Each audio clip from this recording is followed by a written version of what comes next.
Aí o Pronto, desembargador podemos dar Sebastião... início. Desembargador Sebastião Martins, Vossa Excelência me ouve? Eu acho que ele não está na sala, tá? Tá, Ele disse que ia ficou sair para cedinho. entrar novamente. Não, eu acho que ele só desligou a câmera. Desembargador Sebastião, Vossa Excelência me ouve? Não, precisa isso. Não. Então, eu assim que ele só ensinou no operador para lá.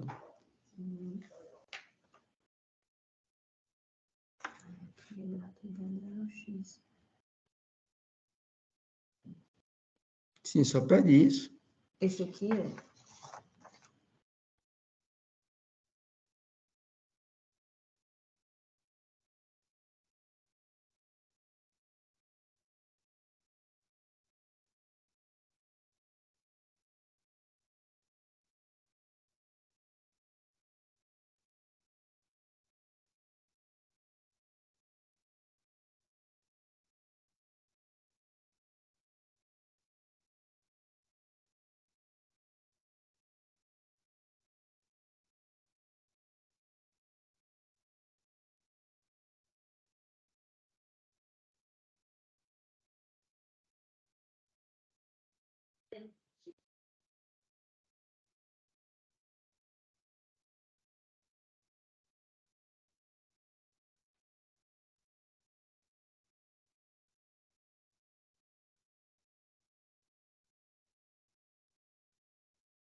Melhorou um pouquinho?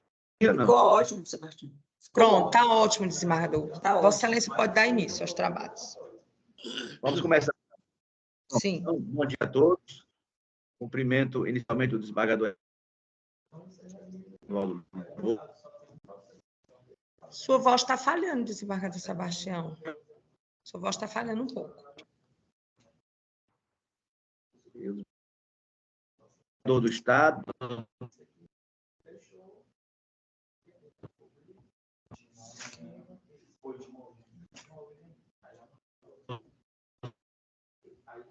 Sua voz está falhando, desembargador. Sua voz está falhando e é muito.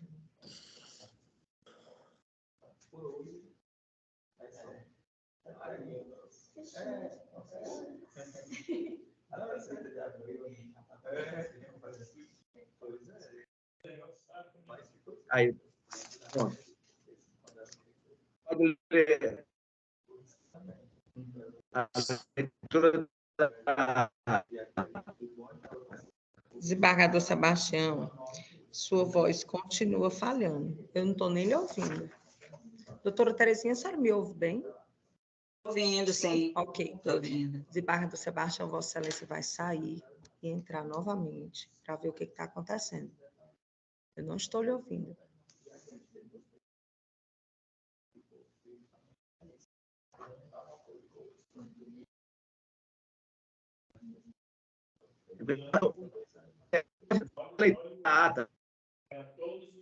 Eu vou fazer a leitura da ata da sessão anterior, mas eu não estou ouvindo Vossa Excelência.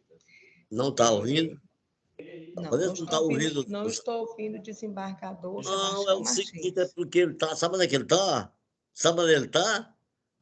Ele está lá no baixio dos Efigênios, né? Está no baixio dos Efigênios. Fica ali descendo na direção lá de coisa, lá de Redenção de Gurguera, né? Redenção de Gurguera. Fica pertinho do Bom Jesus, né? É nas fazendas lá de Cristina do Castro. Sim.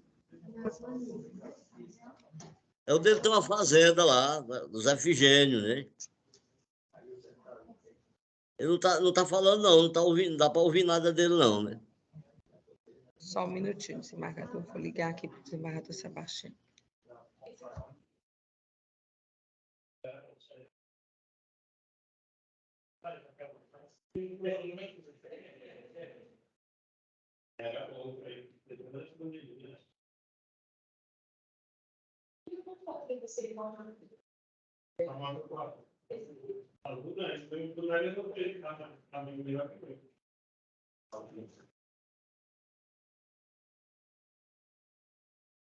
O professor civilista de São Paulo, né? A quem eu atribuo aquela notícia sobre o problema do Coelho Rodrigo com o Silvio Romero, né? Ligou para mim perguntando onde foi que eu consegui essas informações, né? Ele é o autor, ele é o autor da matéria, né? Coelho Rodrigues e Silvio Romero tiveram uma peitada lá na Universidade, na Faculdade de Direito de Olinda, né? O Coelho Rodrigues era o presidente da comissão e o Silvio Romero era um dos candidatos à vaga de professor de Direito Civil, né? E ele não está sem saber onde foi que eu consegui essas informações, né? Desembargador Sebastião, Vossa Excelência me ouve, eu só posso dar início aqui aos trabalhos, tanto na leitura da ata, como em apregoar algum processo da votação, se Vossa Excelência me confirmar se está me ouvindo. Tá não, ele está lá embaixo.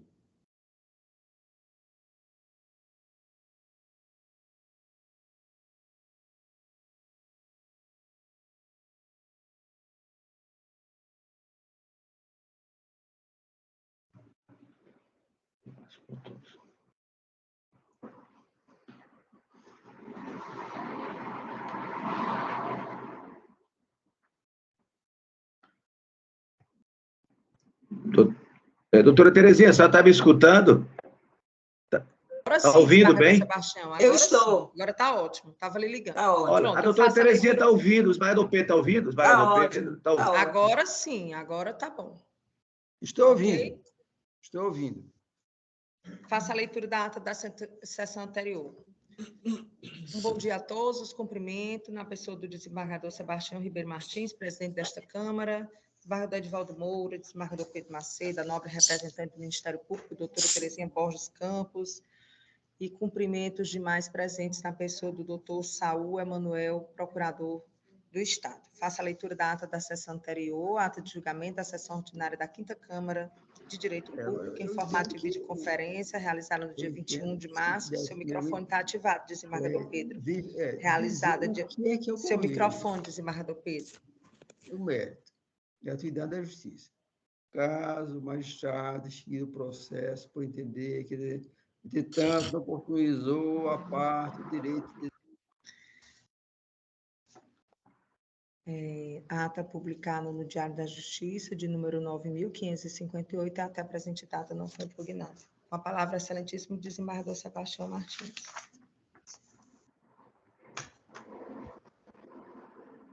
Em discussão a ata. Não havendo impugnação, declaro aprovada. Podemos começar, Vanessa? Sim, desembargador. Vossa Excelência pode dar início ao processo número 1. O procurador do Estado irá fazer sustentação oral.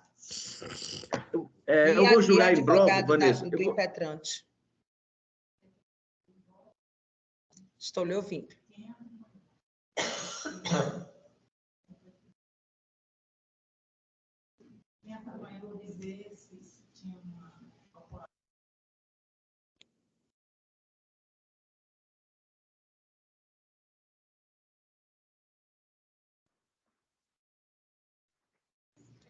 Processo de número 1, desembargador Sebastião.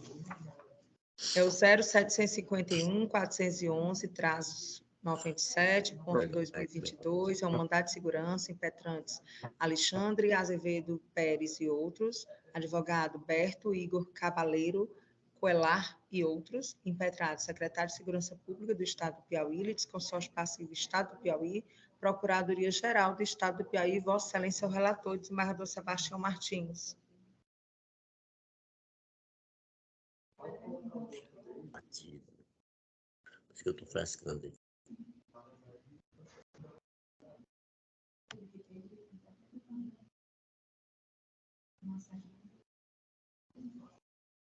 Desembargador Edivaldo, Vossa Excelência me ouve bem?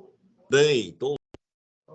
Eu acho que lá o desembargador Sebastião deve estar com algum problema na internet. Desembargador Pedro, Vossa Excelência me ouve bem? Todos estão lhe ouvindo bem, Vanessa. Pois é, o problema é lá mesmo. Eu não consigo ouvir o desembargador Sebastião Martins. É. Ora, a imagem Bom dia a cai. todos. Doutora doutor Vanessa, eu Saúl. queria saber se não seria o caso de apregoar os 3 primeiros itens da pauta para julgamento simultâneo, porque Sim. eu tenho a impressão de que tratam de uma idêntica. A questão aqui, doutor Saúl, é só o desembargador Sebastião. Eu preciso saber se realmente ele está me ouvindo. Eu apregoei um processo, eu não sei se ele está me ouvindo, se ele não está. Eu não estou conseguindo ouvir o desembargador Sebastião. Eu acredito que há internet lá. Deixa eu ver se ele aparece aqui. Desembargador Pedro agora. Desembargador Pedro, Vossa Excelência está me ouvindo?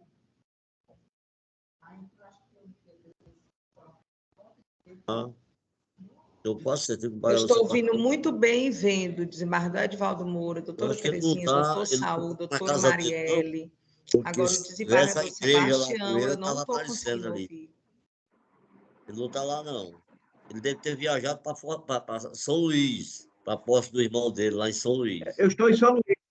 Você está ouvindo, doutora Terezinha? Está ouvindo agora? Sim, desembargador Sebastião. Eu estou em São Luís. Estou em São Luís, na capital, internet muito boa, mas infelizmente, aqui no hotel que estou... Vamos fazer o seguinte, desembargador Pedro, Vossa Excelência me ouve? Olha, não, escuta só um minutinho. Vanessa, um minutinho, por favor. Eu vou julgar agora os 3 processos que eu anunciei. O número 1, o número 2 e o número 3, que é o mesmo caso. Eu vou julgar 3 processos em bloco. Okay. Então, eu vou passar a palavra ao advogado primeiro das partes. Primeiro, o advogado dos impetrantes. Depois, fala o doutor Saúl. Desembargador Sebastião, nós não ouvimos a fala de Vossa Excelência. Eu vou apregoar aqui rapidinho. O processo de número 1 já foi apregoado. O processo de número 2 é o 0751-412-82, é um mandado de segurança. E o processo de número 3 é o 0751-766-10.22, também um mandado de segurança. Ok? Todos 3 de relatoria de Vossa Excelência. Há advogados presentes, fora o doutor Saúl, para esses 3 primeiros processos? Doutor Saúl, o senhor está com a palavra.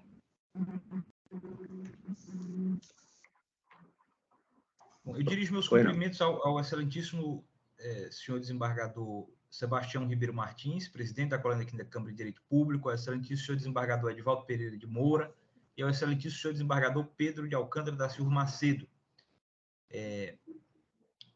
Cumprimento ainda a excelentíssima senhora Procuradora de Justiça, a doutora Terezinha de Jesus Borges Campos e, finalmente, todos os presentes na pessoa da doutora Vanessa, inclusive os meus ilustres colegas advogados, na pessoa da doutora Marielle Martins e do doutor Lázaro Pessoa.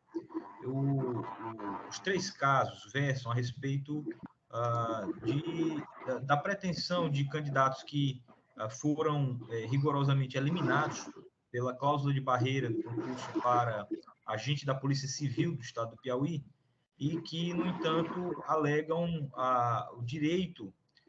teriam adquirido o direito a figurarem no cadastro de reserva em razão da desistência de 57 candidatos que terminaram por não se matricular no curso de formação. A respeito dessa matéria, eu já realizei sustentação oral, com bastante tempo da Câmara, nas últimas 2 sessões, E esses pedidos de retirada da sessão virtual para a videoconferência haviam sido realizados antes desses julgamentos, né? Mas como já houve 2 deliberações, no sentido da existência desse direito à convocação dos candidatos que haviam sido, na realidade, eliminados pela cláusula de barreira, eu penso que eu não deveria me estender a respeito, né? Eu faço apenas o registro do posicionamento sustentado pelo Estado aqui na condição de pessoa jurídica de direito público que ocupa o polo passivo desses 3 mandados de segurança, que é consonante à jurisprudência do Supremo Tribunal Federal, segundo a qual a cláusula de barreira é compatível com a Constituição Federal e o seu significado em qualquer concurso é justamente o de eliminação do candidato, né? Então, se o candidato é eliminado, ele não é um candidato aprovado, ele já não integra sequer o cadastro de reserva, né? Não é que ele integra o cadastro de reserva, só está fora do número de vagas. Não, o candidato que foi eliminado pela cláusula de barreira, ele está para além do cadastro de reserva. Para além do... Não integra o cadastro de reserva. E aí essa lógica de que se alguém desiste, segue-se a ordem de classificação, só se aplica para quem está no cadastro de reserva. Quem não está no cadastro de reserva não pode ser convocado, não pode... É mais ou menos como no futebol, né? Quer dizer, aquele jogador que não foi convocado para a seleção brasileira para a Copa do Mundo, ele não está no banco de reserva. Então, não interessa se 5, 10 jogadores desfalcarem a seleção por lesão, não adianta. Aquele que não foi convocado, ele não está no banco, ele não vai jogar. É mais ou menos a mesma lógica, né? Então, mais ou menos não, é exatamente a mesma coisa. O candidato que não satisfaz a cláusula de barreira, ele está eliminado do concurso público. Não é um candidato aprovado. De todo modo, não há razão para me estender a esse respeito. Pede-se, então, que a segurança seja denegada quanto ao próprio mérito. Muito obrigado.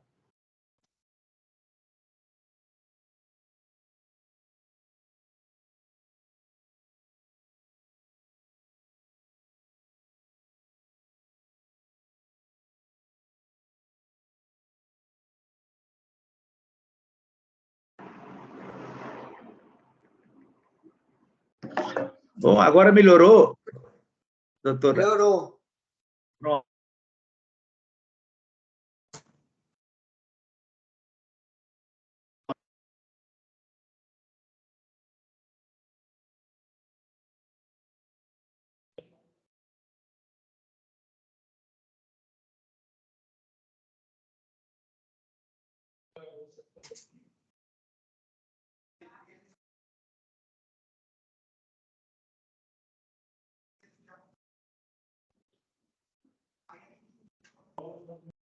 Melhorou? Não. Está caindo. Alô? Está ouvindo? Estão ouvindo, não? Estamos. Pronto, então eu vou... Já terminou, doutor Saúl? Terminou a sustentação? Pronto. Esses 3 casos, de desembargador Erivaldo Moura, desembargador Pedro Macedo, doutora Terezinha, já foi julgado na semana atrasada por esta Câmara, né? Só aquele concurso de agente, né? Agente da Polícia Civil, já tem medida liminar, eles já foram nomeados, já fizeram o curso, né? E o meu voto nos 3 casos, de acordo com os precedentes, né? O doutor Saúl gosta de citar os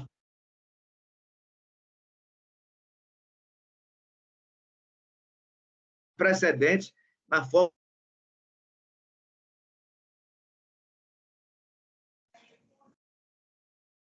do novo a emenda que serve para os 3.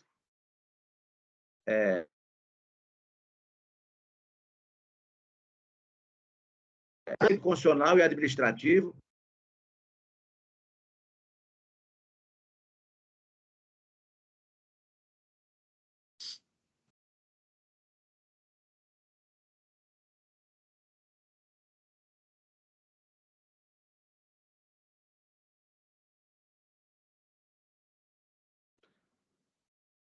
Caiu novamente, mas continuando. Agora eu estou lhe Aqui. ouvindo, desembargador. Continuando. Medida que atenda aos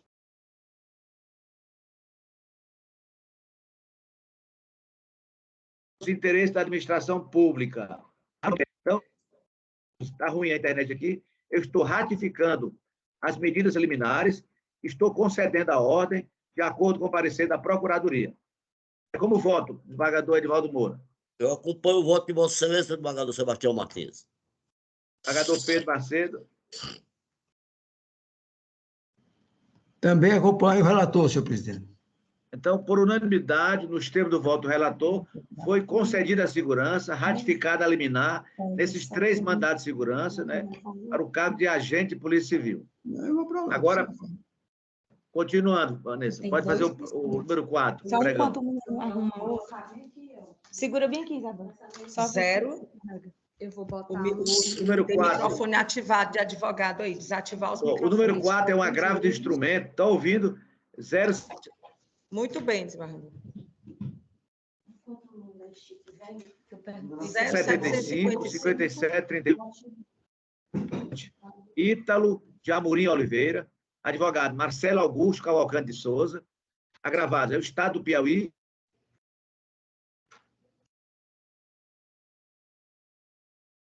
Aqui, doutor, já vou adiantar ao Saul que eu estou negando provimento ao agravo.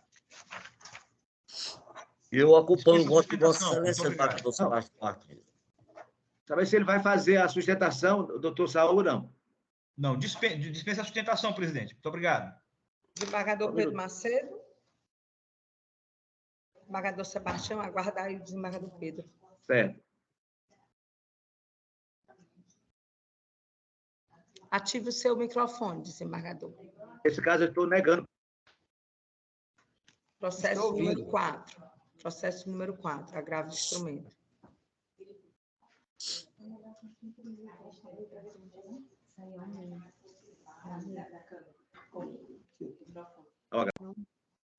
Que eu acho que deveria primeiro ter feito Eu voto. primeiro. Eu vou alterar. O voto. Desembargador Pedro, Vossa Excelência acompanha o voto do relator, processo de número Sim, acompanho o voto agravo do de relator. instrumento, Sim, com o relator. agravo de Estava instrumento. ouvindo. Estava Ok. ouvindo. Só mudando a posição aqui do notebook, que deu um probleminha aqui. mas estava Processo de ouvindo. número 5, há advogado presente? Processo de número 5, número 6, há advogado Desembargador, eu não presente? fiz o pregão, não, Vanessa. O número 4, eu não fiz o pregão ainda, não. O processo número 4, falta fazer o pregão. Pregão não, Processo aliás, proclamar o resultado, desculpa. Proclama o resultado, exatamente. Pois é, então, por unanimidade, nos termos do voto do relator, foi negado o provimento ao agravo. Certo. Processo de Isso. número 5 e número 6, há advogado presente? E a gente pode avançar para o processo Não, ó, o número 7, tá? 5, Vanessa, um minutinho, um minuto. O processo número 5, eu estou retirando de pauta, né? Porque tem uma petição do Estado do Piauí. Estou retirando de pauta o número Ok. 5. Ok, desembargador. Vou julgar agora o número 6. É um agravo de instrumento, origem da 4ª Vara da Fazenda Pública, agravante.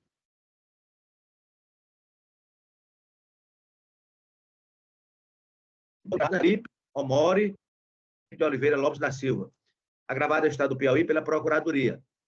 Eu estou adiantando meu voto aqui no sentido, doutor Saul, este agravo também, eu estou negando provimento desse agravo. É matéria de ICMS, né? Aquela diferença de alíquotas, a matéria também bastante discutida aqui nessa Câmara, a cobrança do diferencial de ICMS, né? Com a palavra, o procurador do Estado. Não, excelentíssimo senhor desembargador presidente, na realidade, neste caso, a retirada de pauta da virtual para a videoconferência se deu exclusivamente a pedido do contribuinte.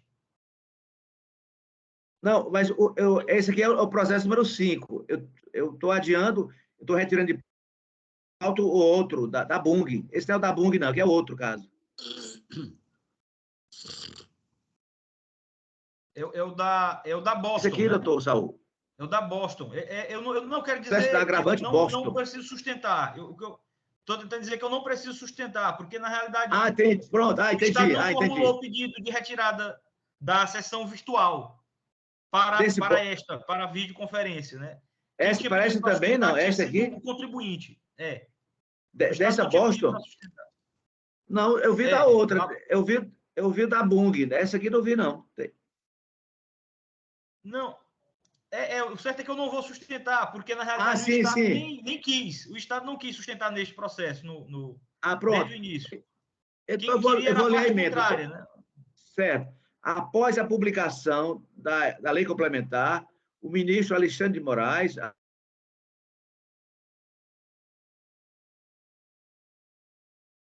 analisou depois os pedidos causantes propostos. Na ocasião, o relator, o ministro, entendeu que a lei complementar 190 de 2022 não modificou a hipótese de incidência, tampouco a base do cálculo, disciplinando apenas a destinação do produto da arrecadação, cuja eficácia pode ocorrer no mesmo exercício financeiro da publicação da norma.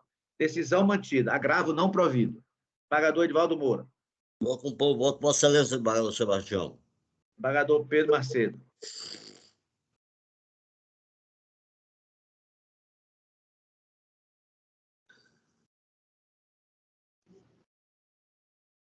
Proclamou o resultado, desembargador Sebastião?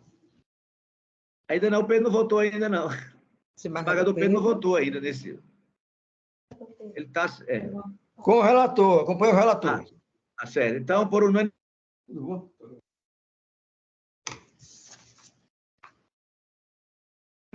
A esse agravo da empresa. Agora sim, vamos continuar. O processo número 7. 0800-877-58.2019, uma apelação civil de Piracuruca, Vara Única, apelante Pedro de Souza Neto, advogado Maurício Cedini de Lima, apelado Estado do Piauí, Procuradoria-Geral do Estado do Piauí. Vossa Excelência é o relator, desembargador Pedro Macedo, e o doutor Saul irá sustentar. Tem advogado da parte Pedro de Souza Neto. Tem advogado presente do processo de número 7, apelação civil Piracuruca. Doutor Saul, desembargador Pedro, doutor Saul vai fazer sustentação.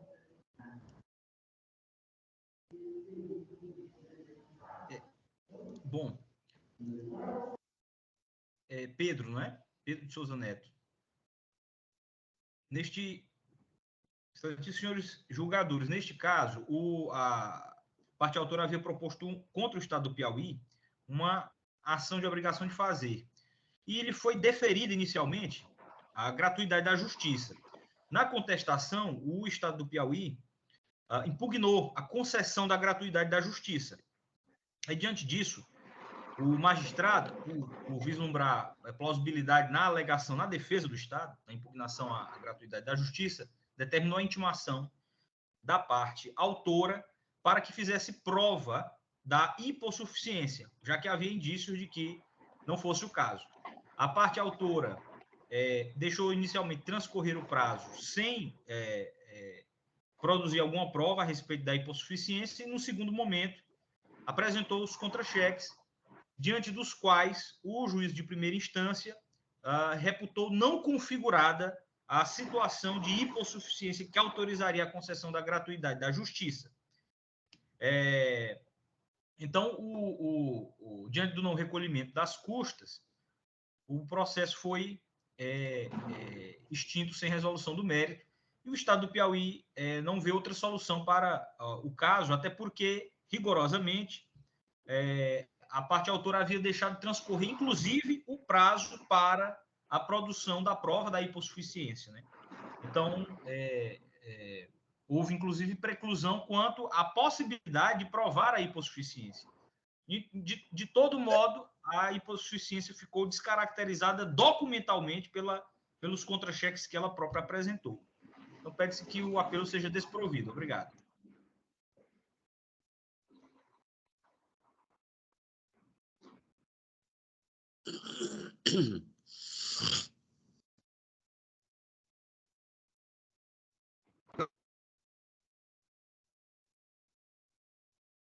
Então, com a palavra, o eminente relator.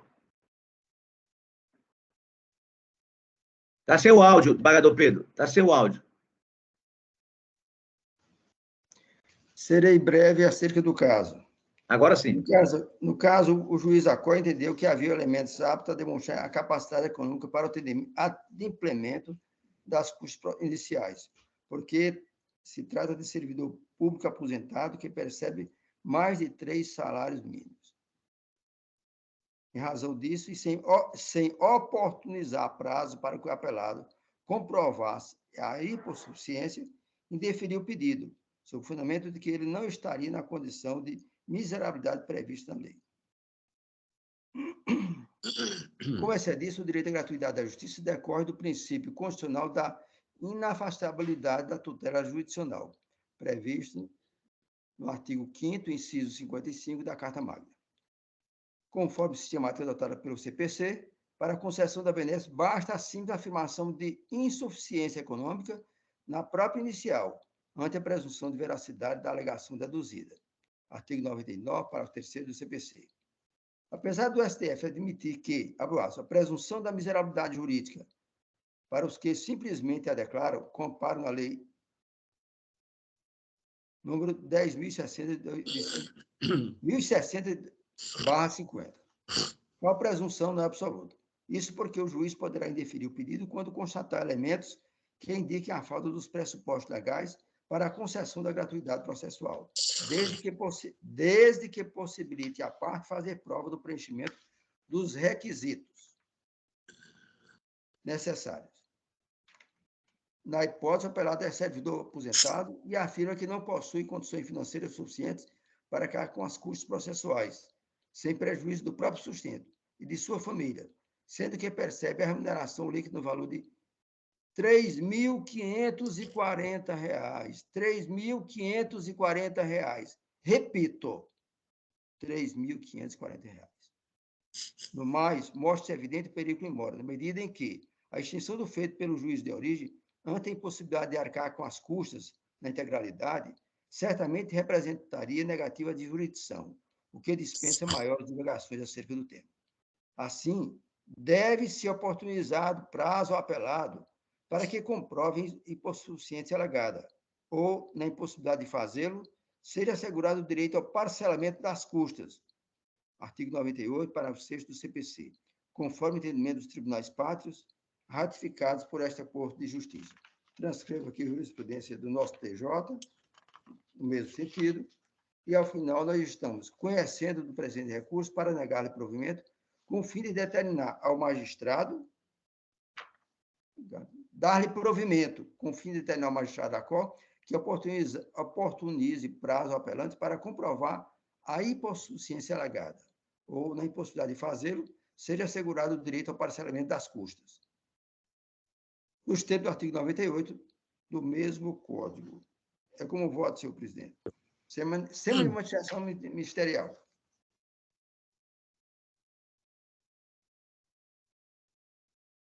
Nós estamos conhecendo e dando provimento para oportunizar ao apelado o direito a comprovar a condição de hipossuficiência. Ou então, parcelar o débito, as custas, o valor das custas. Certo. Desembargador Edivaldo Moura. Acompanho o voto do relator, senhor presidente. Também acompanho. Então, por unanimidade, foi dado provimento ao agravo nos termos do voto do relator. Prosseguindo, Vanessa. Processo de número 8, agora, uma apelação civil, Teresina, Primeira Vara dos Feitos da Fazenda Pública, apelante Estado do Piauí, Procuradoria-Geral do Estado do Piauí, apelado Hernando Leal Sobral, advogado Fernando Luiz Machado de Araújo Júnior. E o doutor Saul irá fazer sustentação oral. Processo de Vossa Excelência, desembargador Pedro, de número 8 da pauta. Isso é a questão do valor. Excelentíssimos senhores julgadores, o presente caso, a apelação está devolvendo unicamente a matéria relacionada ao valor de honorários advocatícios sucumbenciais estipulado pelo juiz de primeira instância.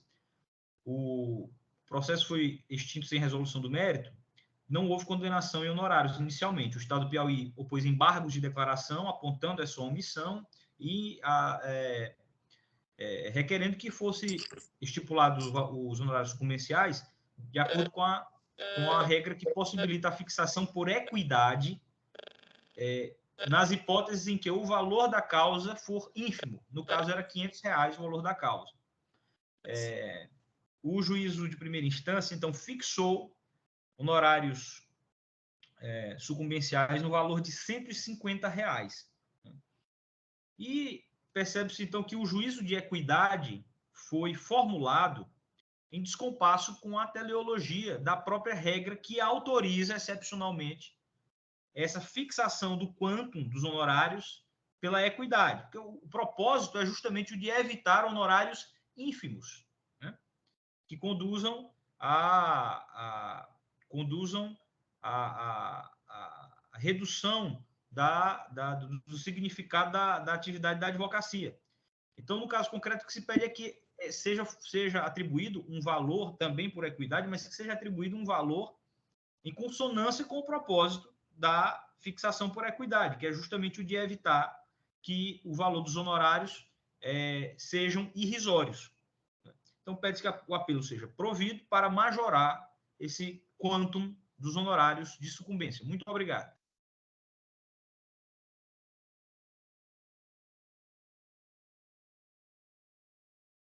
Com a palavra o relator, desembargador Pedro. Senhor presidente, isso é questão por demais simples. O juiz aqui deferiu o valor o pagamento das coisas aqui em R$ 150. Nós estamos aplicando aqui, de forma bem sucinta, o disposto no artigo 8º,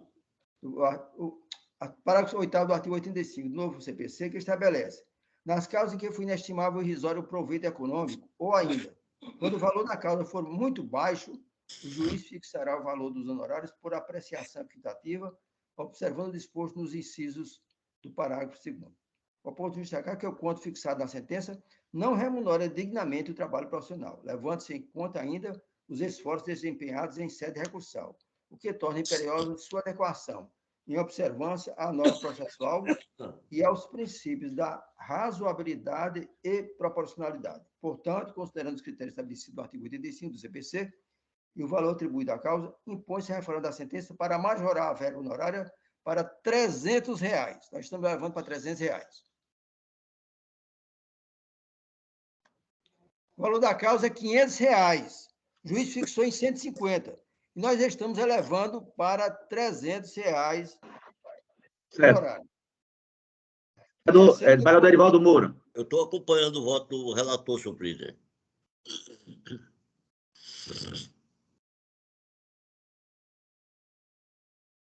Aumentou para 300. Foi dado provimento por unanimidade nos termos do voto do relator. Processo de número 9, apelação civil, 3ª Vara dos Feitos da Fazenda Pública, apelantes Estado do Piauí, Fundação Universidade Estadual. Esse processo o desembargador Edivaldo é impedido. Vamos prosseguir. O processo de número 10. O senhor vai fazer sustentação, doutor Saúl? No 10, não, né? Não está aqui na lista. Não é necessário. Ok. Processo de número 11, sustentação oral do Estado do Piauí. De Vossa Excelência também, desembargador Pedro, 0820-019-52, apelação civil, origem 3ª Vara dos Feitos da Fazenda Pública. Apelante, Fundação Piauí Previdência, Procuradoria-Geral do Estado do Piauí, apelada Luzilene Marques da Silva Sena, advogado Francisco Abiezel Rabelo Dantas. Processo de número 11, doutor Saúl vai fazer sustentação oral.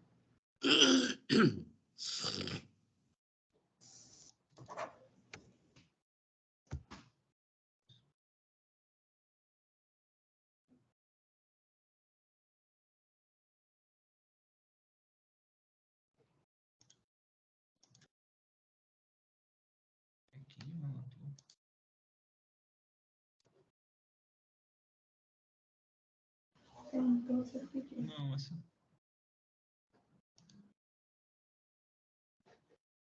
Não, doutor Vanessa, na realidade, nesse eu não vou sustentar. Ele não é um dos indicados, né?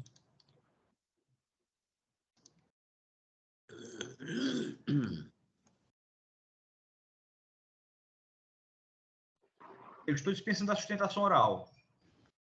Então, passo ao voto, né, senhor presidente? Isso. Isso. Pode fazer o voto. Bem, nós estamos conhecendo o recurso por ser cabível e tempestivo e entro no mérito. O Estado do Piauí deduziu que, embora a impetrante tenha ingressado no serviço público em março de 1986 como seletista, não é efetiva, haja vista não ter se submetido a concurso público. No entanto, verifique que a discussão trazida nas razões do recurso sobre o direito ou não ao abono de permanência não é objeto do mandamos. O pedido da impetrante restringiu-se em ordenar a administração pública a analisar o requerimento administrativo formulado ainda em 2017.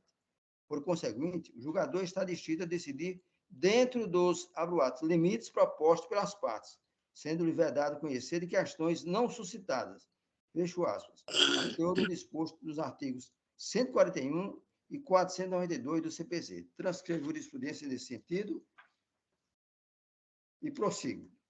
Desse modo, como o ato coator baseia-se única e exclusivamente na omissão da administração pública estadual em analisar o requerimento administrativo de concessão do abono de permanência, formulado em 10 de 5 de 2017, dirigido ao diretor da Unidade de Gestão de Pessoas, foge da competência do julgador proceder à análise dos requisitos para o deferimento do abono de permanência, pedido que não foi objeto desse mandado de segurança.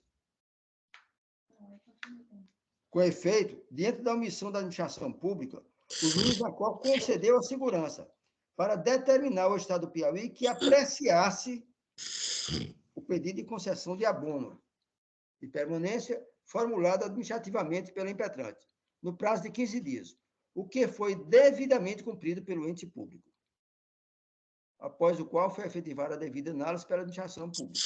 Ora, o pedido formulado na presente mandado de segurança, qual seja, abro aspas, para determinar o órgão administrativo da administração direta que proceda à análise imediata dos requerimentos administrativos do impetrante sob a pena de multa diária, fecho aspas, foi deferido e atendido pela administração pública. Apesar disso, improcede o argumento do Estado de extinção do processo, sem resolução do mérito, porque a análise do requerimento administrativo por parte da administração pública somente ocorreu após a sentença concessiva da segurança, e não antes do julgamento de mérito, devendo, portanto, ser confirmada em segundo grau de jurisdição. Como se vê, a violação do direito líquido e certo estava presente na data da sentença, qual seja, a violação do direito de petição.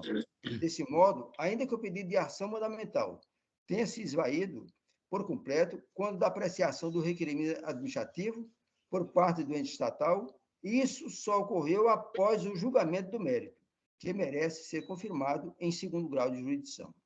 Posto isso, conheço da presente apelação civil, mas a julgo improvida, confirmando na íntegra a sentença concessiva da segurança, em conformidade com o parecer ministerial superior. É como voto, senhor presidente. Eu acompanho o voto do relator, senhor presidente.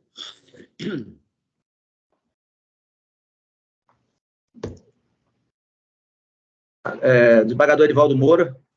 Acompanhei o voto do relator, senhor presidente.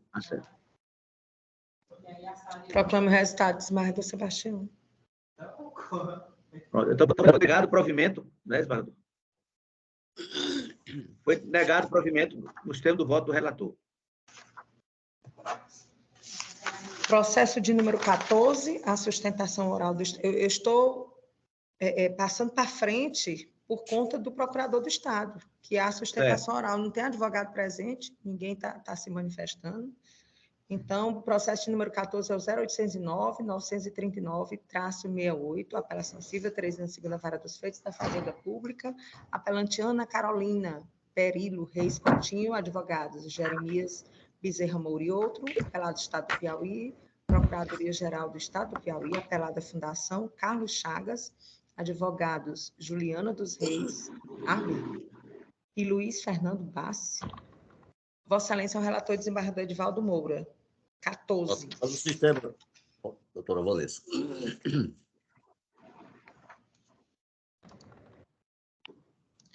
Não tem sustentação oral, não? Procurador do Estado. Tem.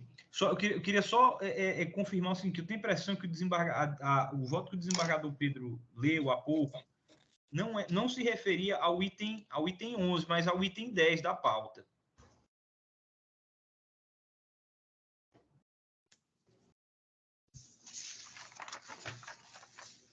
Desembargador Pedro, Vossa Excelência está nos ouvindo? Né? Eu tenho Não a impressão entendi. que era o caso de Sonali Pires de Carvalho Araújo. Sonali Pires de Carvalho Araújo, foi esse mesmo. Então, foi o processo de número 10, desembargador. Processo número 10. Doutor Aí Saúl iríamos para o 11, sustentou então, né? o processo de número 11.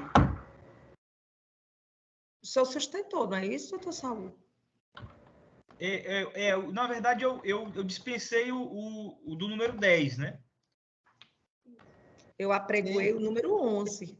Foi? Eu quero saber se o senhor sustentou, doutor Saúl. Não. No de 11, não. Não? De 11, não. Eu acho que eu tenho a impressão que eu entendi como o desembargador Pedro, que íamos para o 10, e aí ele leu o 10, eu dispensei, né, pensando no 10, e ele leu o voto do 10. Então, processo de número 11 tratado. agora. Vamos aí interromper. Voltamos aqui para o processo de número 11. É o 0820-019-52.2021, Primeira Vara dos Feitos da Fazenda Pública, Fundação Piauí Previdência, o apelante, Procuradoria-Geral do Estado, a apelada Luzilene Marques da Silva Sena, advogado Francisco Abiezel Rabelo Dantas e Vossa Excelência o relator, desembargador Pedro. Agora sim, o processo de número 11 da pauta. E o procurador do Estado vai fazer a sustentação oral. Isso. Senhores julgadores, a questão é relativamente singela. A parte autora, né, o que ela pede? Ela pede o seguinte, que o benefício previdenciário não sofra desconto de contribuição previdenciária. Os militares eles não aportavam essa contribuição depois de passarem a inatividade, né? O que já vinha acontecendo com os servidores civis já desde a emenda constitucional 41, de 2003. E ela alega, portanto, que seria ilegal o desconto dessa contribuição previdenciária, porque não haveria previsão em lei estadual. Acontece que a emenda constitucional número 103 de 2019, foi a reforma da Previdência, ela fez com que a matéria relacionada à aposentadoria, benefícios previdenciários dos militares passasse a ser matéria de competência privativa da União, mesmo no caso dos militares estaduais. E estendeu essa regra do desconto a todos os servidores, também aos militares. Então, a origem desse desconto, o fundamento jurídico desse desconto, realmente não se encontra mais na legislação estadual. O fundamento é o próprio texto constitucional, com a redação que lhe foi dada pela emenda constitucional número 103, de 2019, que é a reforma da Previdência. Só isso. Então, com base nisso, o que se pede é que a apelação seja provida para julgarem sim procedentes os pedidos formulados na petição inicial. Muito obrigado.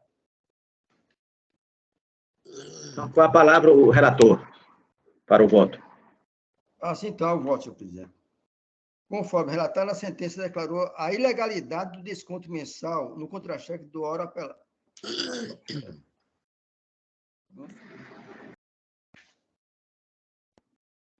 Da hora apelada. A hora apelada.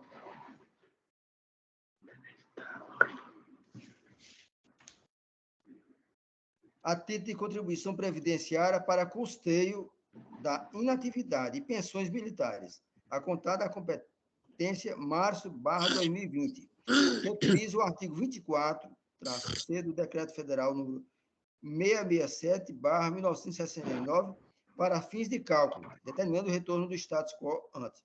Sustenta a autora que é pensionista do Estado, auferindo renda mensal de R$ 1.909,32. Entretanto, a partir de abril de 2020, passou a sofrer descontos em seu contra-cheque, no importe de R$ 291,52, sob o pretexto de adequação da legislação estadual à federal, com incidência de alíquotas que variam de 11% a 14% de quem percebe acima de um salário mínimo mensal. A conta dos descontos previdenciários viola o direito adquirido e a irredutibilidade de vencimentos, além de infringir os princípios da reserva do possível, do mínimo existencial e da vedação ao retrocesso. Em sede de apelação, o Estado do Piauí pugnou pela reforma da sentença, ao argumento de que a Lei Federal número 13.954/2019, de competência privativa da União, se aplica também aos militares dos estados, além do que inexiste direito adquirido a regime jurídico previdenciário. De fato, a União tem competência privativa para legislar sobre, abro aspas, normas gerais de organização, efetivos, material bélico, garantias, convocação, mobilização, inatividades e pensões das polícias militares e dos corpos de bombeiros militares. Redação dada pela Emenda Constitucional número 103, de 2019. Artigo 22, inciso 21 da Carta Magna. No caso em análise, questiona-se acerca do desconto a título de contribuição previdenciária, efetuado sobre a totalidade da remuneração do policial militar inativo, verificado nos contra-cheques do autor da ação, após março de 2020, cuja base de cálculo está pautada no artigo 24C do Decreto-Lei número 667/1969, incluído pela Lei Federal número 13.954/2019. O Supremo Tribunal Federal, no julgamento RE 1338750, em sede de repercussão geral, ao decidir acerca da constitucionalidade da Lei Federal 13.954 de 2019, no que se refere à incidência de nova alíquota para a contribuição previdenciária de policiais e bombeiros militares, estaduais inativos e pensionistas, fixou a seguinte tese, abro aspas, a competência privativa da União para a edição de normas gerais sobre inatividades e pensões das polícias militares e dos corpos de bombeiros militares, artigo 22, inciso 21 da Constituição Federal, na redação da Emenda Constitucional 103/2019, não exclui a competência legislativa dos estados para a fixação das alíquotas da contribuição previdenciária incidente sobre os proventos de seus próprios militares, inativos e pensionistas, tendo a Lei Federal 13.954/2019, no ponto, incorrido em inconstitucionalidade. Fecho aspas. Como se vê, reconheceu-se no RE 1338750, com repercussão geral, a inconstitucionalidade de parte da Lei Federal 13.954/2019, apenas no tocante à fixação da alíquota de contribuição previdenciária de policiais e bombeiros militares estaduais inativos e pensionistas, uma vez que extrapolam os limites, no âmbito da competência privativa da União, de edição de normas gerais sobre a matéria. Confira-se. Transcrevo aqui.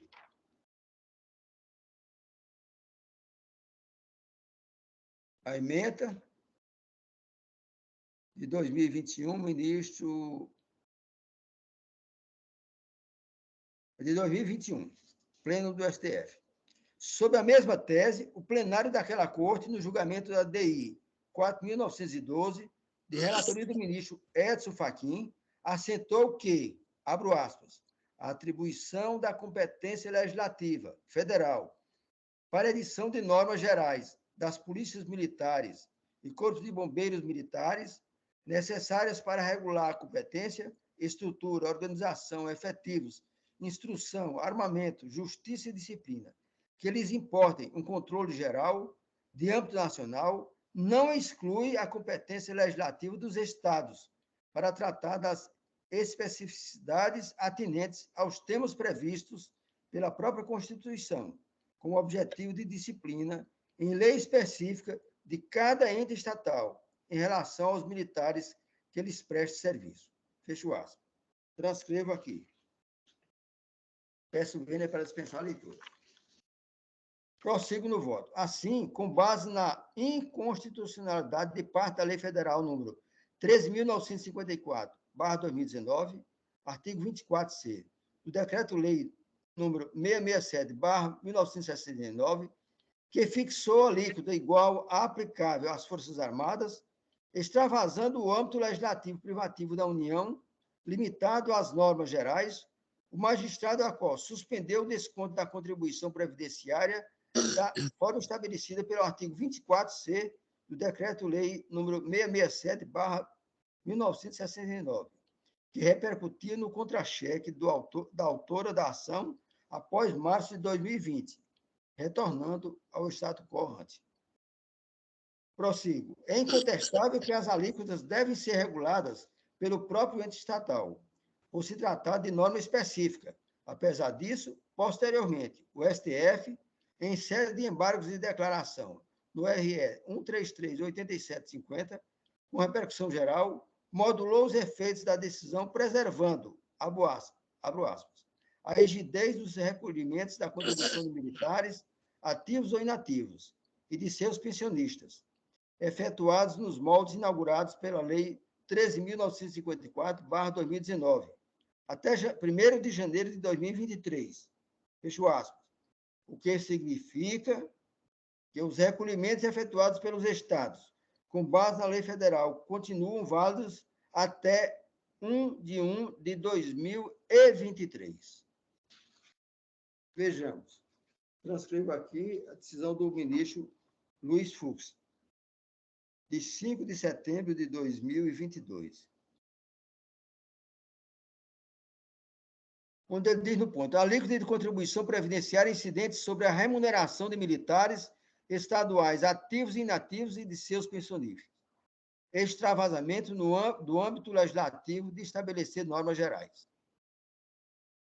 Embargos de declaração providos parcialmente, tão somente para modular os efeitos da decisão desta Suprema Corte, a fim de preservar a rigidez dos recolhimentos da contribuição de militares, ativos ou inativos, e de seus pensionistas, efetuados nos moldes inaugurados pela Lei 13.954/2019, até 1º de janeiro de 2023. Prossigo no voto. Em razão disso, reforma a sentença qual no tocante à devolução dos valores indevidamente descontados, cobrados com base na Lei Federal 3.954/2019, que incidia sobre a remuneração integral do servidor inativo até 1 de janeiro de 2023, mantendo a restituição apenas nos meses posteriores à referida data. Quanto à alegação de inexistência de direito adquirido, a regime jurídico previdenciário, apesar de verdadeira, não se enquadra na referida situação fática, posto que se trata de inconstitucionalidade da lei que instituiu a nova alíquota, portanto, não aplicável no âmbito dos estados. Com base no exposto, posto isso, conheço e dou parcial provimento ao recurso apenas para excluir da condenação a restituição do valor descontado com base na Lei Federal até 1 de 2023, na forma do julgado do STF, mantendo a sentença recolhida nos demais termos. É como voto, senhor presidente.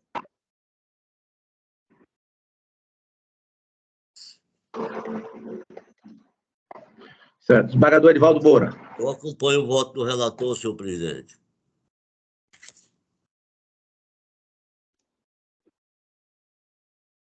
Eu acompanho o voto do relator. Certo. Eu também acompanho.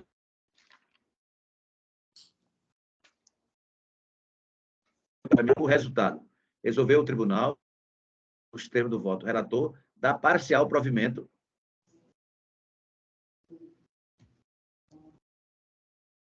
ao apelo. Agora sim, o processo de número 14, desembargador.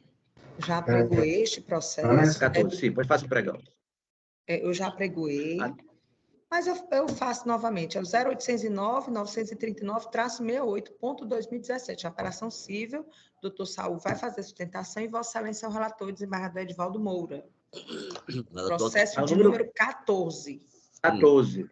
Doutor Saul.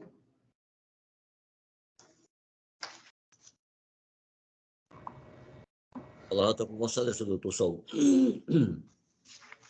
Excelentíssimos senhores julgadores, No presente caso que se tem é uma apelação civil que foi interposta por uma candidata para ao cargo de juiz de direito, né? Concorreu no concurso, um concurso e foi até a fase oral. Ao realizar a prova oral, ela terminou logrando uma pontuação de 5,5, quando o mínimo seria de 6. Portanto, foi eliminada nessa etapa do certame. Então, ela propôs uma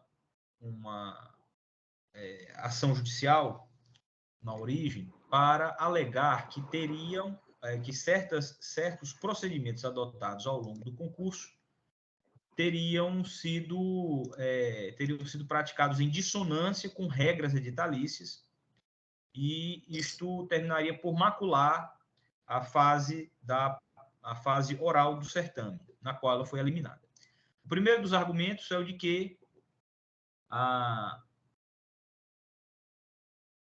que teria de ocorrer o sorteio não apenas do ponto, ou seja, da matéria objeto da arguição oral, mas também deveria haver o sorteio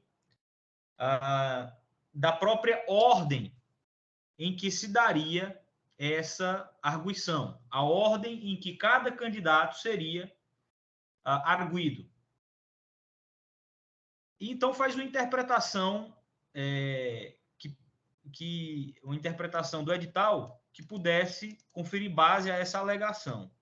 No entanto, o dispositivo do edital não conduz à conclusão de que que esse sorteio para a definição da ordem em que cada candidato fosse arguido devesse ocorrer. O edital menciona simplesmente a realização de sorteio do ponto. O que o edital menciona é a convocação para a realização. Não há qualquer... Ele não deixa mais de dúvida sobre isso. O ponto 14 é o item 14.1 do edital número 1 de 2015. E diz o seguinte: os candidatos cujas inscrições definitivas tenham sido deferidas e que tenham sido considerados aptos nos exames de saúde e psicotécnico, na sindicância da vida pregressa, na investigação social, serão convocados, mediante edital publicado no Diário Oficial, para realização do sorteio dos pontos para a prova oral, bem como serão convocados para realização das respectivas arguições, as quais serão levadas a efeito pelo menos 24 horas depois do sorteio do ponto. Aqui, então, que não está dito que haverá sorteio para a ordem em que os candidatos serão arguidos. Está dito simplesmente que eles serão convocados para quê? Número 1, para a realização do sorteio dos pontos para a prova oral. E eles serão convocados bem como, ou seja, eles serão convocados adicionalmente para a realização das respectivas arguições.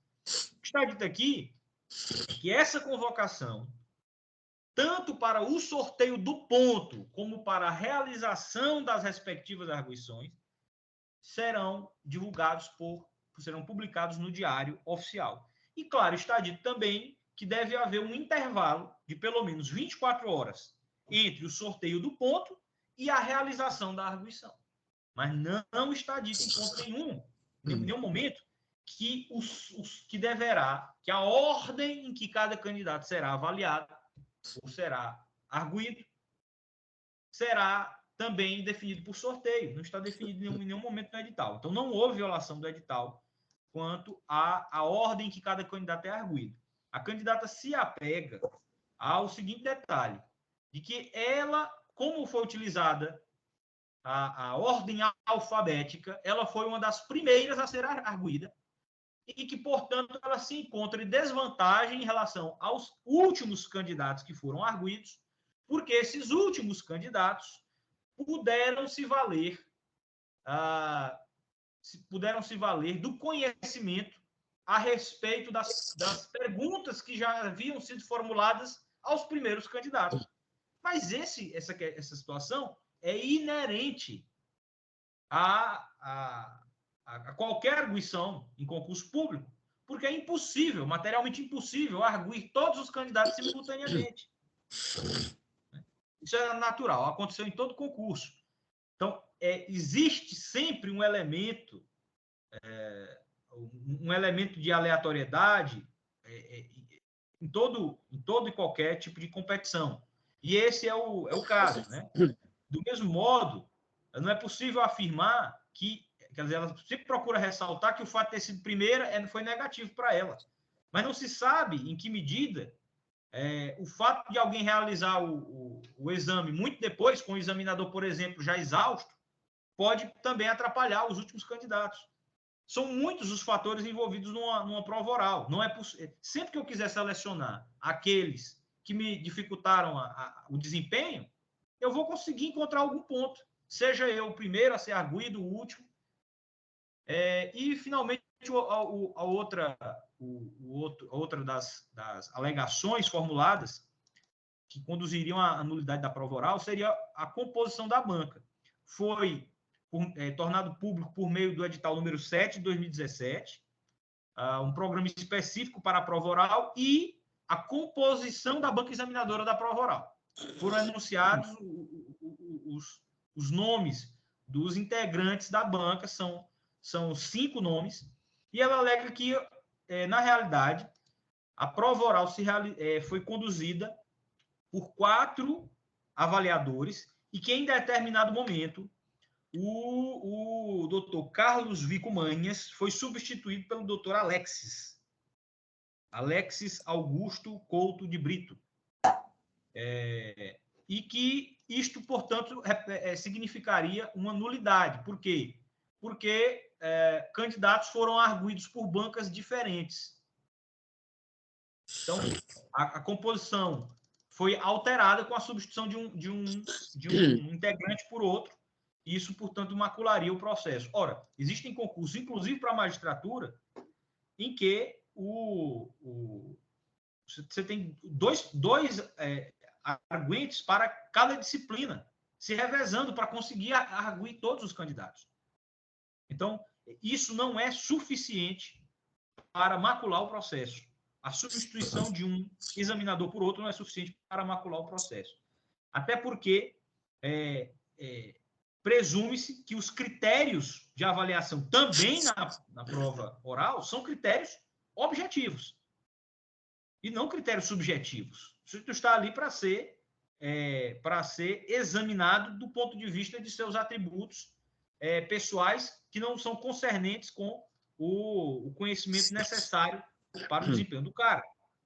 Então, um outro argumento que, se fosse levado às últimas consequências, implicaria na necessidade de que o mesmo examinador, os mesmos examinadores permanecessem por toda a arguição e fossem necessariamente os mesmos a arguir cada um dos candidatos, o que não se passa, na realidade, em concurso público de magistratura. Então, pede-se que o apelo seja desprovido. Obrigado.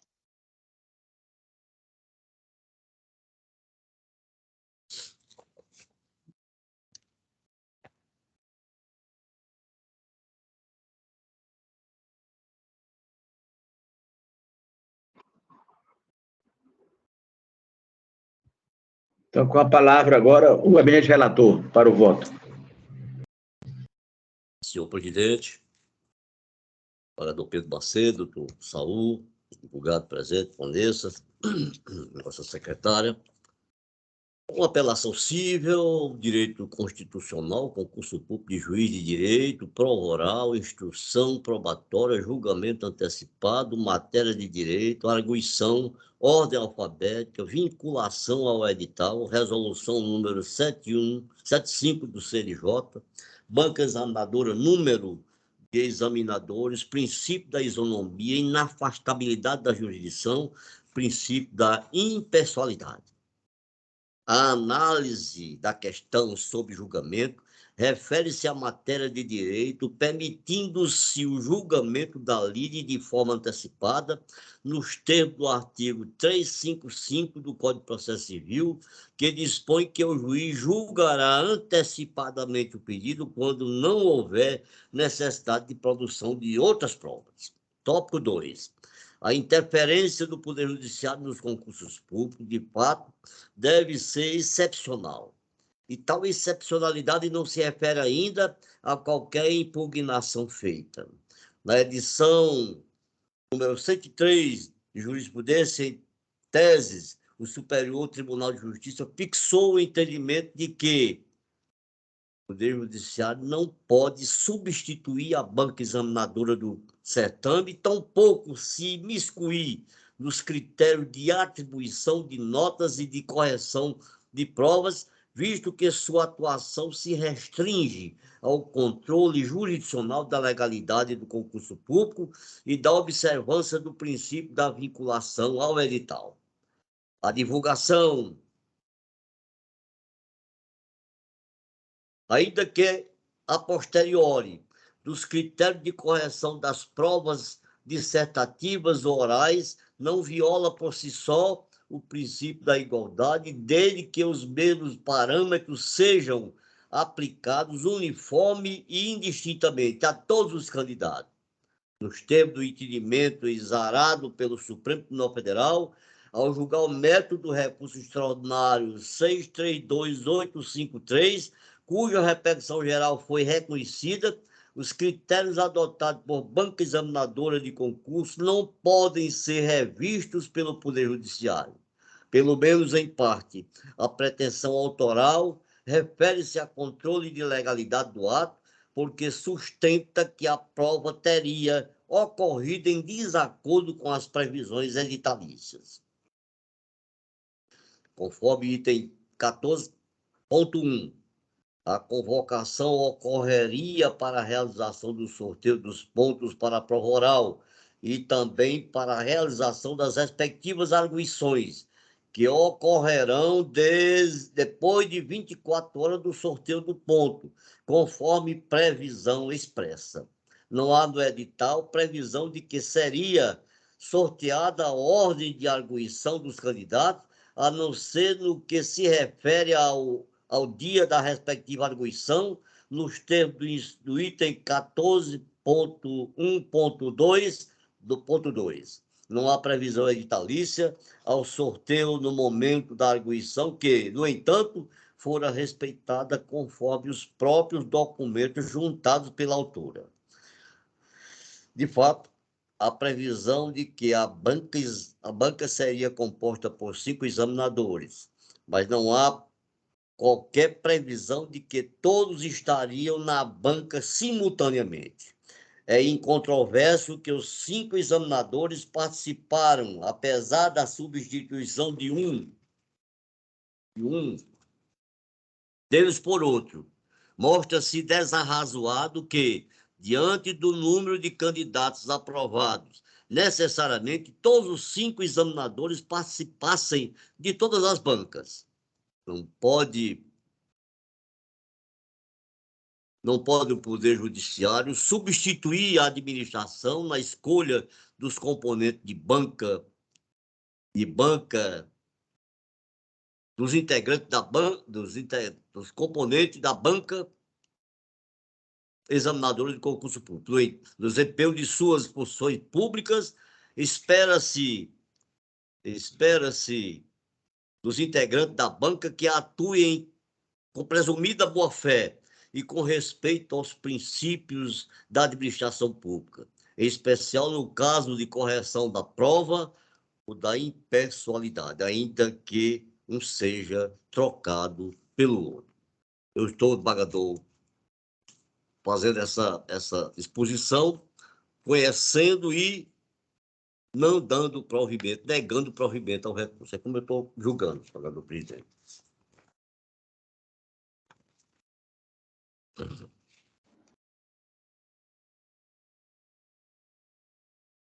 Está negando o provimento ao recurso. Acompanho o voto do relator, desembargador Pedro Macedo. Também acompanho o relator, senhor presidente. Então, por unanimidade, nos termos do voto do relator, o relator conheceu e negou o provimento ao recurso da candidata. O próximo agora é o Vanessa. Processo de número 15, que também há sustentação oral do Estado do Piauí, é o 0016-625-22, apelação, remessa necessária, Teresina, segunda vara dos feitos da Fazenda Pública, apelante, Estado do Piauí, Procuradoria-Geral do Estado do Piauí, apelados Reginaldo Rodrigues Teixeira e outros, advogado Leonardo de Lima Ramos. Vossa Excelência também é o relator, desembargador Edivaldo Moura. Processo de número 15, o procurador do Estado irá sustentar.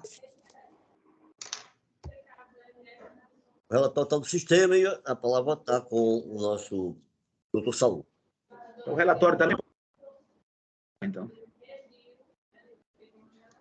Excelentíssimos senhores julgadores, neste caso, é controvérsia a respeito da suposta suposto direito à percepção de horas extras, que seriam devidas aos autores, segundo alegam. Né? Eles afirmam que trabalhavam em regime de revezamento, de turnos, e que, considerado esse regime de revezamento, então,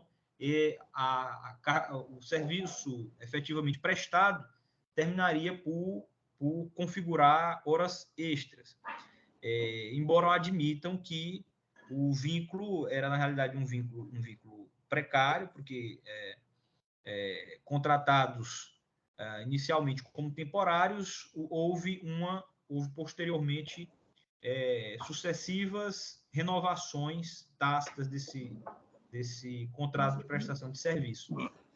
O que se pede, de maneira muito sucinta, é que, ainda que seja considerado que realmente houve a prova de que foram prestados serviços em horário extraordinário, né, que seja aplicado o precedente vinculante do Supremo Tribunal Federal, segundo o qual, nessas situações em que o vínculo formado com a administração pública é ilícito, porque não obedeceu a regra que impõe a prévia aprovação em concurso público, são devidos apenas o saldo de salário e as contribuições ao FGTS. Isso significa que, mesmo as horas extras, não devem ser remuneradas com nenhum tipo de adicional, mas respeitando-se apenas a quantidade de horas trabalhadas e o valor dessa hora trabalhada, segundo a remuneração ajustada. Né? Então, como que se tem um apelo do Estado do Piauí, pede-se que o apelo seja provido para que a sentença seja reformada e seja reconhecido única e exclusivamente o devido saldo de salário e FGTS, sendo as horas extras calculadas apenas de maneira simples e não com qualquer tipo de adicional, uma vez que outros direitos trabalhistas não são reconhecidos segundo jurisprudência pacífica e vinculante do Supremo Tribunal Federal. Muito obrigado. Com a palavra o relator para o voto. Eu estou conhecendo e dando provimento ao recurso para reformar a sentença do tocante ao pagamento de horas extras. Apelação do Estado do Piauí, contrato nulo, horas extras, jornada de 24 a 72 horas, inexistência de horas extras comprovadas. Apelo provido. Tópico 1. O Superior Tribunal de Justiça adotou como divisor do cálculo do adicional decorrente do serviço extraordinário 200 horas mensais. As escalas de trabalho em regime de revezamento de 24 horas de trabalho por 72 horas de descanso perfazem no máximo 8 dias de trabalho mensal, o que, multiplicado por 24 horas, equivale a apenas 196 horas de trabalho ao longo do mês. Ou seja, número inferior ao divisor de 200 horas mensais, o que afasta a pretensão de percepção de horas extras. Eu estou realmente conhecendo e dando provimento para reformar a sentença no tocante ao pagamento de horas extras, senhor presidente.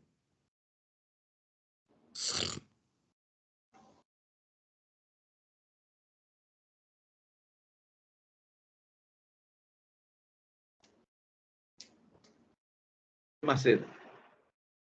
Eu acompanho o relator, senhor presidente.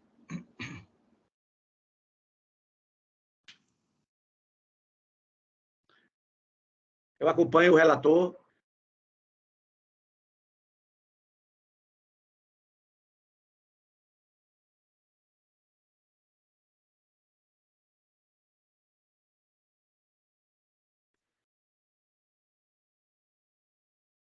Embargador Pedro, como vota? Eu acompanho o relator. Não ouvi. Também acompanho o relator.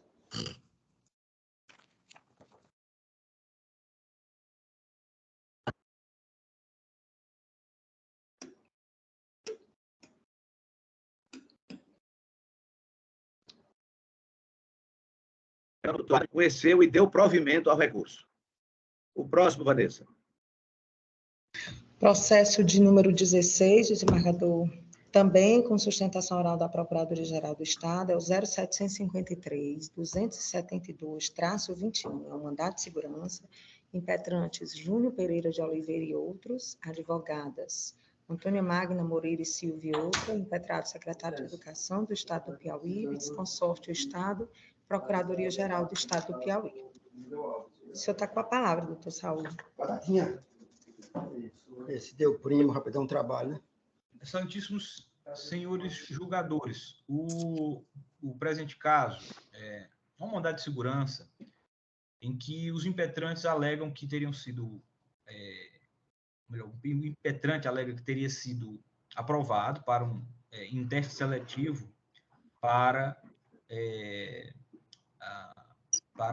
contratação temporária como professor substituto e no entanto, foi identificado que também exercia cargo público, foi lotado em Valência, no entanto, exercia cargo público em outro município, Novo Oriente, e diante dessa constatação, a administração pública estadual terminou por extinguir o vínculo, o contrato temporário, que havia sido celebrado a partir desse teste seletivo, né, dessa aprovação em teste seletivo.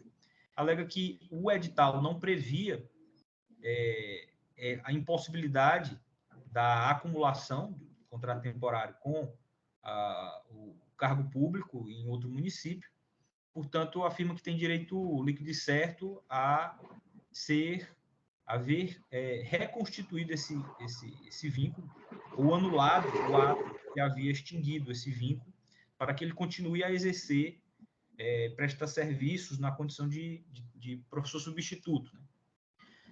No entanto, no caso concreto, para que esse direito subjetivo ficasse configurado, como se trata de um mandado de segurança, a prova pré-constituída deveria não apenas demonstrar a simples prática do ato indicado como coator, mas deveria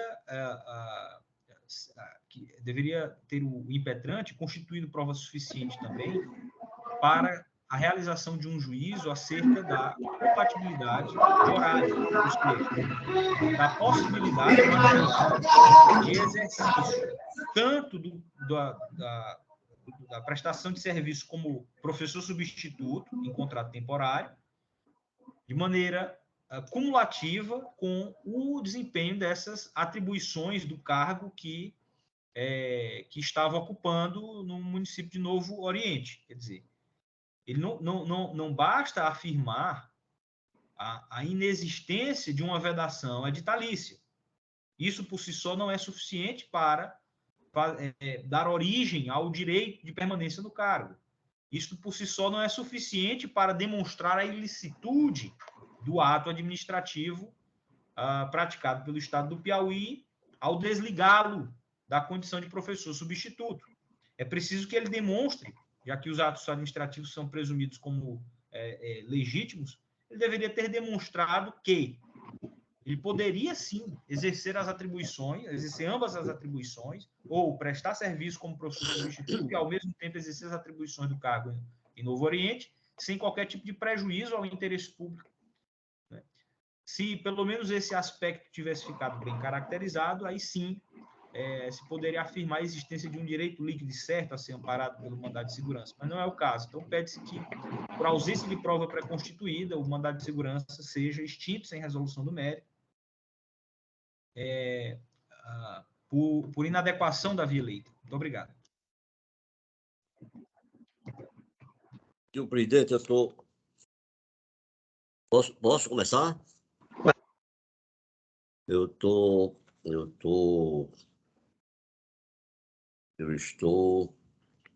julgando de forma bastante resumida esse mandado de segurança. Antes de mais nada, eu estou dizendo que a segurança está sendo denegada. Direito administrativo, mandado de segurança, concurso público, contratação temporária, acumulação de cargos, vedação prevista em lei, inexistência de direito líquido e certo, segurança denegada. Alega os impetantes que possuem direito certo à reintegração aos cargos temporários aos quais foram aprovados em concursos em processo seletivo realizado pela Secretaria de Educação do Estado, sendo, portanto, a sua dispensa ilegal. No entanto, conforme estabelecido no artigo 4º caput da Lei 5.309, fica vedada a contratação temporária de quem já seja titular de cargo público. Por isso, eu estou, sem mais delongas, denegando a segurança.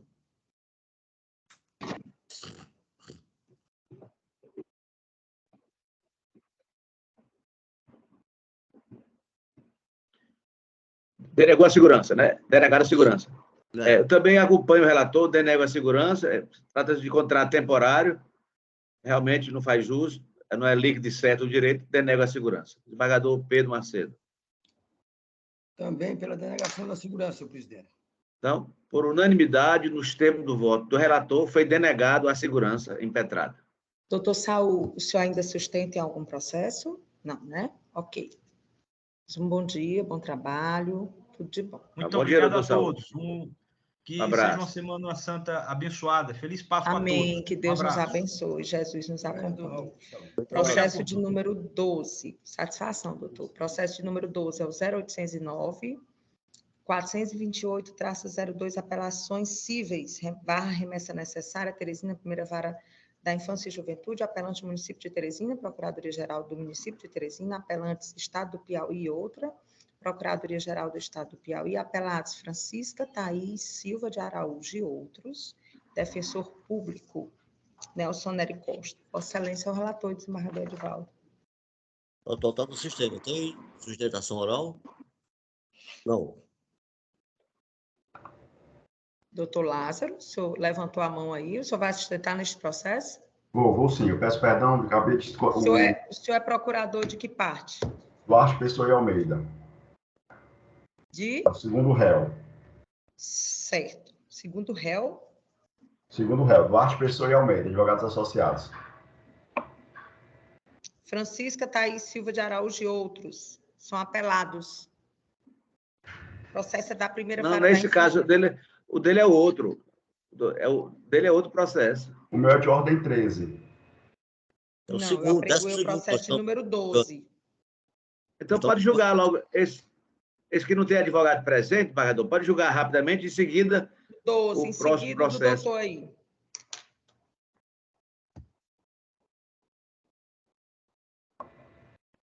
Sim, doutor Lázaro. Pode julgar. 12, desembargador Edivaldo Moura.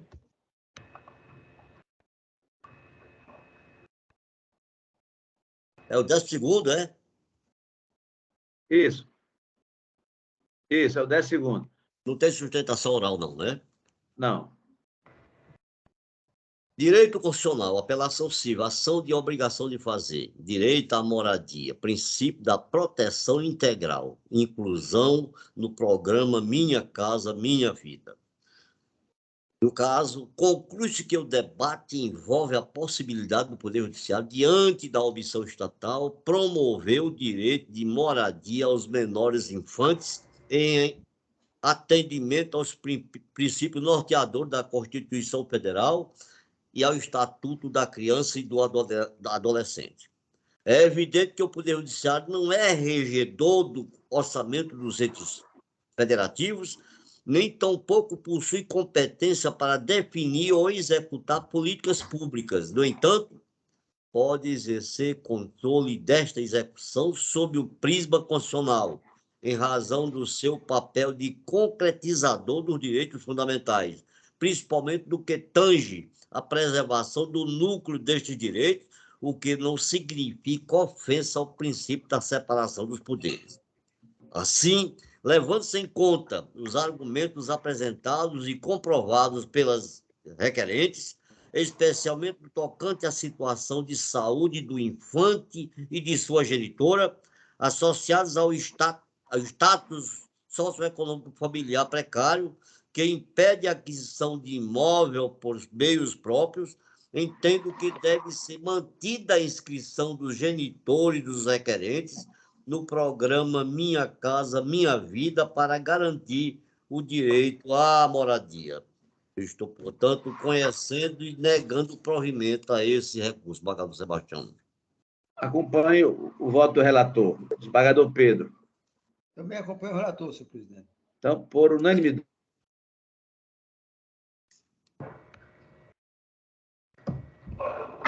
Do sistema do voto relator foi conhecer o do 13, né? Pode fazer o pregão, Vanessa. Processo de número 13, agora, doutor, que o senhor vai fazer sustentação oral, é o 0815-532-73, é uma apelação civil 13 na primeira vara dos feitos da Fazenda Pública. Apelantes Solange de Abreu, Galvão e outros, advogado Caio Latam Pada de Almeida Santos, apelado Instituto de Previdência dos Servidores do Município de Teresina, IPMT, advogados Talmir Técio Ribeiro da Silva Júnior e outra. Apelado Duarte Pessoa e advogados associados, e advogados Lázaro Duarte Pessoa e outras. É isso, doutor Lázaro. O senhor está com a palavra, pelo prazo de 15 minutos. Desembargadores, na presença do desembargador Sebastião Ribeiro Martins, Edivaldo Moura e Pedro Macedo. Santíssimos senhores procuradores, não sei se ainda se encontra, minha internet caiu, acho que só está a promotora Terezinha de Jesus. Cumprimento a todos. Senhores julgadores, esse processo ele tem uma natureza meio que particular das partes.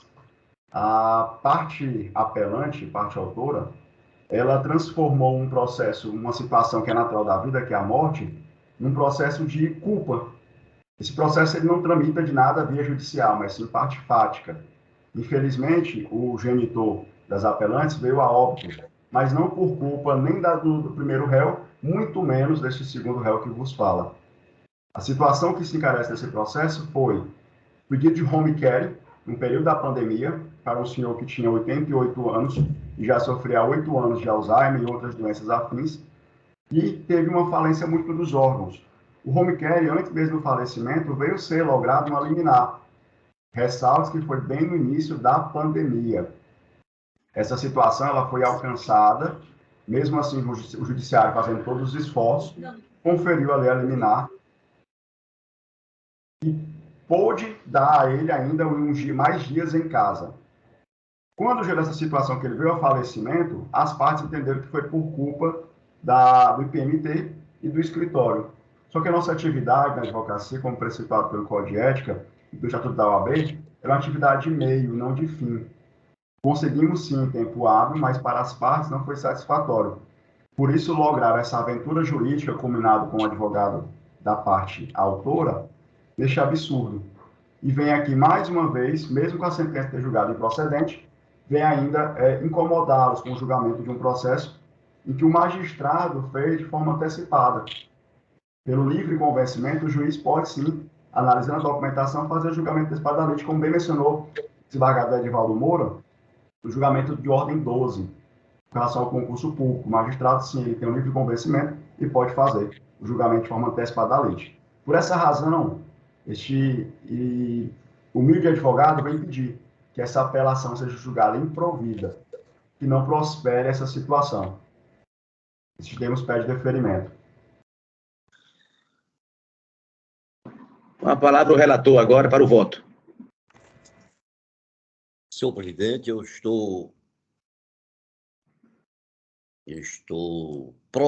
dando provimento à apelação para anular a sentença recorrida com o retorno dos autos ao juízo da primeira vara dos feitos da Fazenda Pública da Comarca de Teresina, a fim de que seja oportunizada a regular instrução do feito.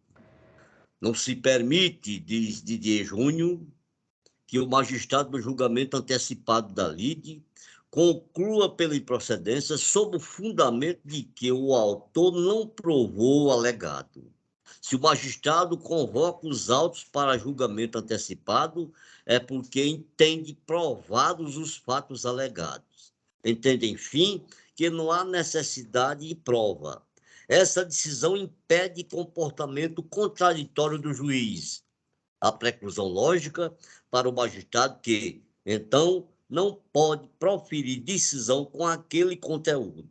A sentença de improcedência por falta de prova, em julgamento antecipado da lide, além de violar o dever de lealdade processual, a boa-fé objetiva, que orienta a relação entre os sujeitos processuais e o princípio da cooperação, poderá ser invalidada por ofensa à garantia do contraditório em sua dimensão de direito à prova, como mostra claramente o professor Didier Júnior. Apelação civil. Responsabilidade civil. Demora no plano de saúde em autorizar mora dos advogados em ajuizar a ação cabível. Julgamento antecipado da lide nos termos do artigo 331 do Código de Processo Civil, rejeição de pedido por insuficiência de provas, cerceamento de defesa, nulidade dos atos processuais, retorno dos autos ao juízo de origem. É dever do magistrado apreciar expressamente o pedido de produção de provas formulado pelas partes. O julgamento foi prematuro e o deciso deve ser desconstituído para que o processo seja devidamente instruído. Relevante consignar que não se cuida de matéria de direito, já que os recorrentes buscam demonstrar matéria de fato, imprescindível a realização de audiência de instrução para viabilizar o correto julgamento da causa.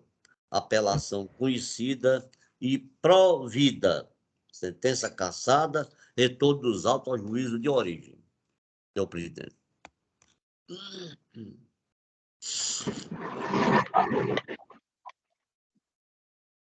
Nesse caso, eu acompanho o relator, o processo volta para a vara da Fazenda para receber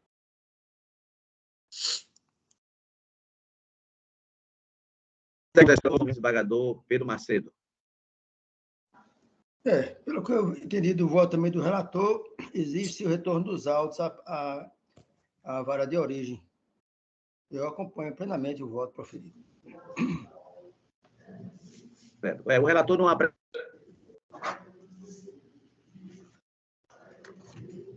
a instrução. Então, nos termos do voto, conheceu e deu provimento.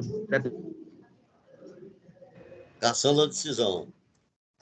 Mandando que o processo volte ao juízo de origem. Né? Prosseguindo, Vanessa, agora. Ok. Finalizada a pauta, desembargador. O processo de número 9 exatamente. É uma apelação civil, Teresina, primeira vara do 6 da Fazenda Pública. Ele vai ficar adiado em virtude do impedimento do desembargador Edivaldo Moura. Ok?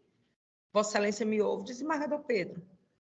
Sim. Esse processo seu, processo de Vossa Excelência 9, ficou adiado em virtude do impedimento do desembargador Pedro. Ok? Correto. Bom dia a todos, doutora Terezinha. Bom dia a todos. E o meu... Boa Semana Santa. Está de pauta, né? Para todos. Amanhã Vossa Excelência não participa da sessão, não é isso, desembargador Sebastião? O processo da pauta. Aqui encerrou. Amanhã vai. não, amanhã eu estarei ausente, estarei viajando. Amanhã o doutor Rolando vai Ok. compor. Então, um abraço a Deus, todos. uma feliz Um Páscoa, abraço, muita paz e desembargador luz. Sebastião. Semana Feliz Santa. Páscoa. Feliz Páscoa. Obrigado. Doutora Terezinha, um abraço. Abraço Tá, um da abraço. família.